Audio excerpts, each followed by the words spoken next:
Hi guys, welcome back to my channel.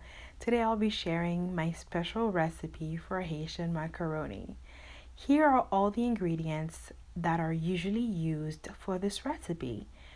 Rigatoni. For this one that I'm filming today, I used 2 boxes. You also need 2 cans of carnation milk, 1 stick of butter, multicolored bell peppers, preferably red, yellow, orange, and green, as well as 1 onion. You also need cheese, cheddar cheese, and Gouda, some salt for seasoning, and some flour. But wait, I have one more ingredient that I had for a surprise taste. My secret ingredient is none other than Velveeta cheese.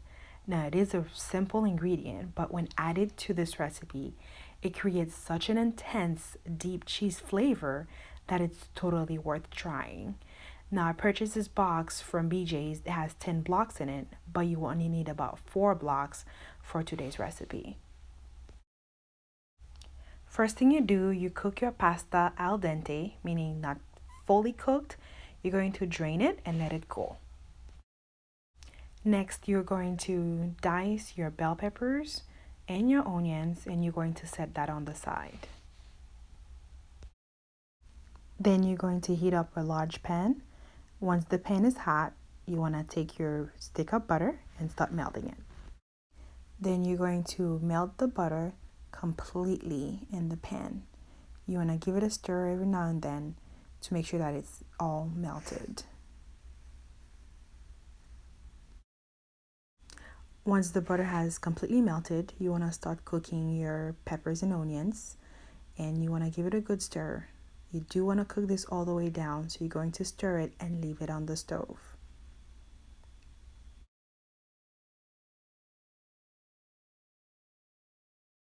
While that's cooking, you want to mix some flour and some room temperature water until you virtually have no lumps.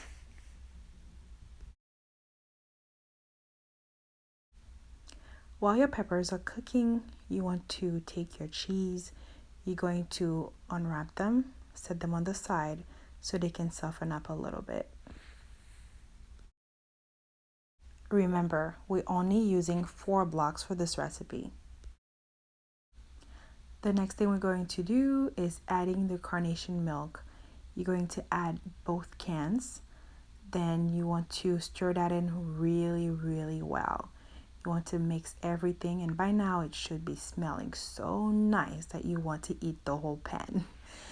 You want to bring everything to a boil.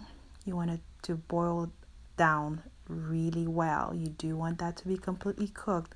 So you give it a stir, boil it, and you also monitor it so that it doesn't burn. Then you're going to gradually add some of the flour and water mix, and you're going to give it a good stir. The moment you stop stirring, it will clump up. So you have to keep stirring continuously so that it can be nice and smooth.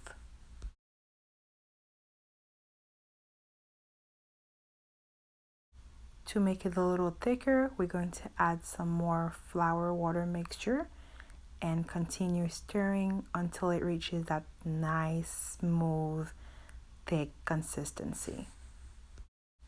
By now you have a bechamel sauce, but now we're going to switch it up by adding the 4 blocks of cheese. So you add the 4 blocks of cheese and you're going to start stirring this so the cheese melts down.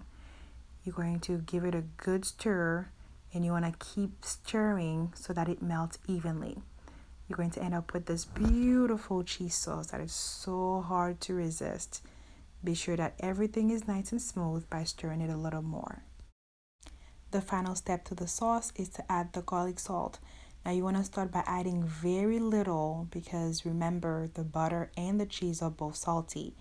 You want to add some, stir it, taste it before adding some more.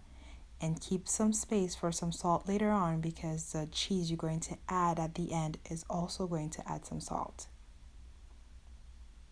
At this point, your sauce should not taste salty. Next, we're going to add the macaroni to the cheese sauce slowly and in increments.